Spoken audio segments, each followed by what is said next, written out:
चलिए आज जो हम लोग पढ़ रहे हैं वो जो पढ़ रहे हैं परागण के बारे में, इसके बारे में पढ़ रहे हैं।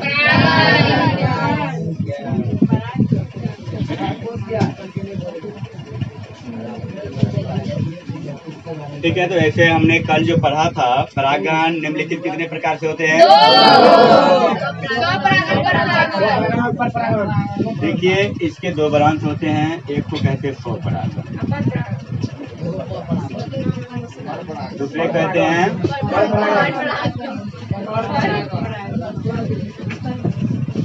ठीक है। तो आज हम इस चीज को समझेंगे जो स्वपरागण की क्रिया और परपरागण की क्रिया किस तरह से होता है और किस माध्यम से होता है। चलिए उससे पहले हम देखेंगे हमारे बोर्ड पे जो है 3 पुष्प बना हुआ है। कितने हैं? और ये तीनों पुष्प जो है द्विलिंगी है या उभयलिंगी बोल सकते हैं। और द्विलिंगी का परिभाषा हमने लिखाया है, वह पुष्प जिनमें नर एवं मादाएं दोनों जननांग उपस्थित होता है, तो कौन सा बोलते हैं? इसमें कुछ लोग होंगे उस दिन नहीं समझ पाए होंगे, तो यूट्यूब पे तो भी क्लास डाला हुआ है, फिर से हम इसी को समझ लेते हैं। सबसे अच्छा फ्लावर ये लग रहा है, इसमें हम सबसे पहले समझेंगे। ठीक है, देखिए सबसे पहली बात है पुष्प के नर जनन अंग जो होता है उसको क्या कहते हैं? पुंकेसर कह रहे हैं। और पुष्प के मादा जननांग को क्या कहते हैं? स्त्रीकेसर कहते हैं। और इसके बारे में हमने ये भी पढ़ा था, पुंकेसर को 2 भागों में बांटा गया, परागकोश और तो परागकोश के अंदर पराग कण रहता है और तंतु क्या होता है, तंतु के शीर्ष भाग पे परागकोश स्थित रहता है। और स्त्री केसर जो होता है, स्त्री केसर को हम लोग पढ़े थे 3 भागों में, है ना?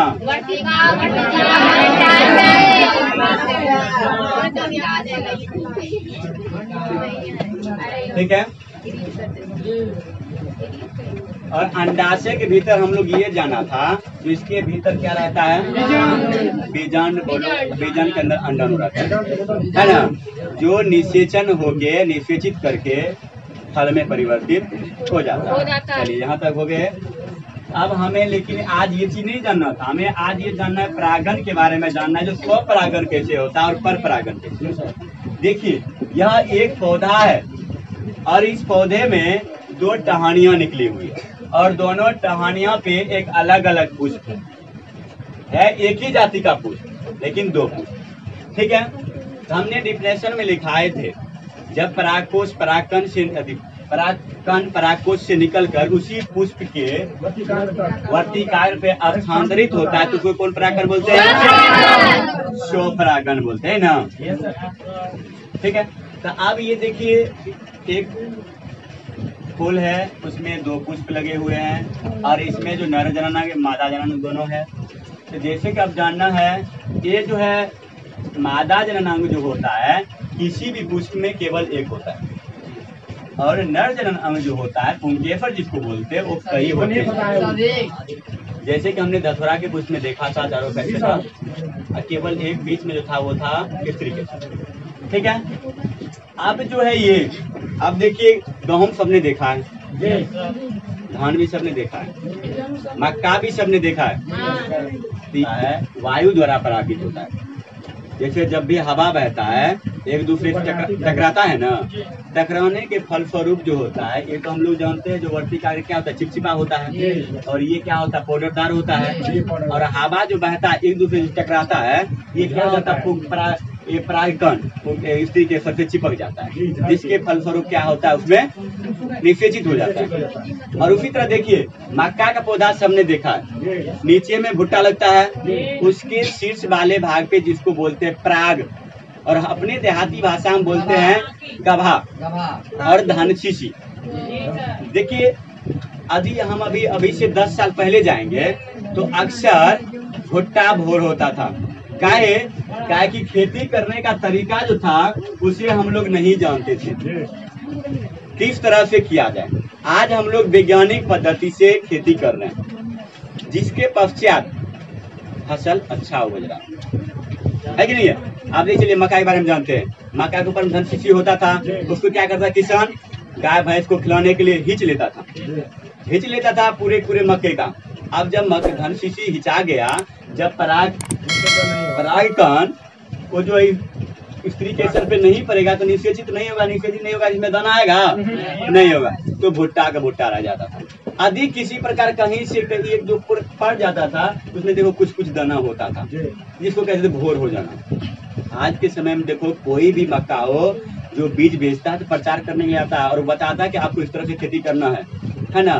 कोई भी देखो धन शीशी हिंचा हुआ रहता है नहीं, इसलिए उसका भुट्टा में दाना भरा हुआ रहता है।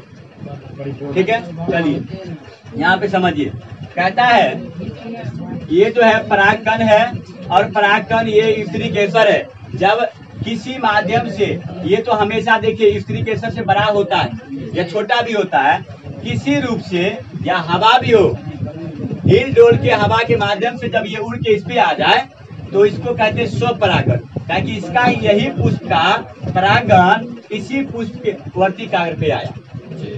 ठीक है ना, इसको क्या बोलेंगे हम लोग? स्वपरागण।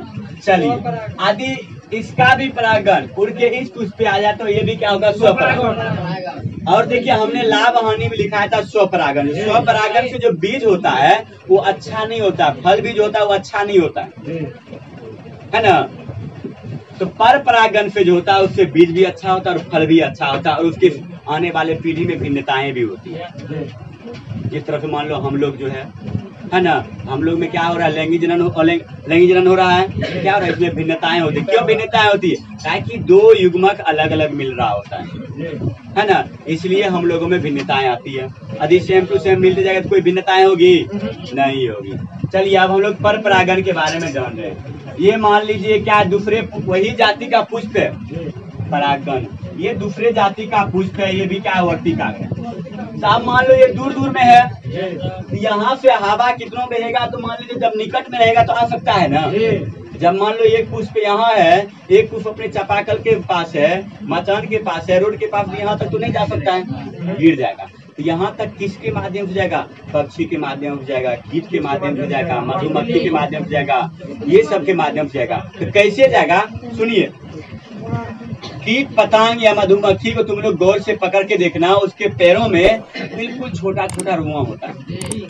जब वो किसी पुष्प पे बैठता है ना, ये परागकण जो होता है, जैसे उस दिन हम देखे थे हाथ पे चिपक गया था, तो उसी तरह से परागकण जो होता है उसके पैरों में, उसके रुओं में चिपक जाता है, और फिर वो जाके दूसरे पुष्पों में बैठता है तो उसमें तो चिपचिपा पदार्थ होता है सतह, ये तो इसमें जैसे बैठता है, वो जो परागकण उसमें लगा हो रहता है, वो परागकण इसके वर्ती काग्र में चिपक जाता है। चिपक जाने के तत्पश्चात ये नली के माध्यम से वो कहाँ आता है? अंडाशय में आता है, और अंडाशय में आने के बाद क्या होता है? निषेचित हो जाता है, और निषेचित हो जाने के बाद वो फल में परिवर्तित हो जाता है ना। तो देखिए इस क्रिया को स्वपरागण के जब एक पुष्प में ही है ना, एक ही पुष्प के परागण वर्तिकाग्र पे हस्तांतरित होता है उसको स्वपरागण बोलेंगे। और जब वही एक पुष्प के परागण दूसरे पुष्प के वर्तिकाग्र पे हस्तांतरित होते हैं तो उसको बोलेंगे परपरागण। तो बस हम लोग ये भी पहले बोल दिए थे, परपरागण कई विधि से होता है, वायु के माध्यम से होता है, कीट के माध्यम से होता है, हम मानव के माध्यम से भी होता है। कभी कभी देखो हम मानव चलते हैं कहीं कहीं, अच्छा फूल मिलता है, हाथ की उस तरफ करते जाते हैं ना, इसका मतलब क्या हुआ? हाथ में तो लग जाएगा, लग गया, फिर कोई वर्तिकाग्र से टच हुआ तो उसमें चिपक जाएगा। तो हम मानव के माध्यम से भी क्या होता है? परपरागण होता है। अब गाय भैंस चमगादड़ के माध्यम से, पक्षी के माध्यम से, कई प्रकार के जीव जंतुओं से होता है, जो भी क्या कहता है पुष्प पे जाके बैठता है। और दूसरी बात देखो यहाँ पे परपरागण जो भी पुष्प में होता है वो पुष्प देखने में अच्छा होता है, सुगंधित होता है, आकर्षित करता है ना। और जो पुष्प में स्वपरागण होता है वो आकर्षित नहीं होता है, रंगीन नहीं होता है, गंध भी नहीं होता है, सुगंध भी नहीं होता है, और क्या होता है उसमें कोई कलर भी नहीं होता है, साधारण होता है। इसलिए ऐसे पुष्प पे कीट पतंग भी नहीं जाता है ना।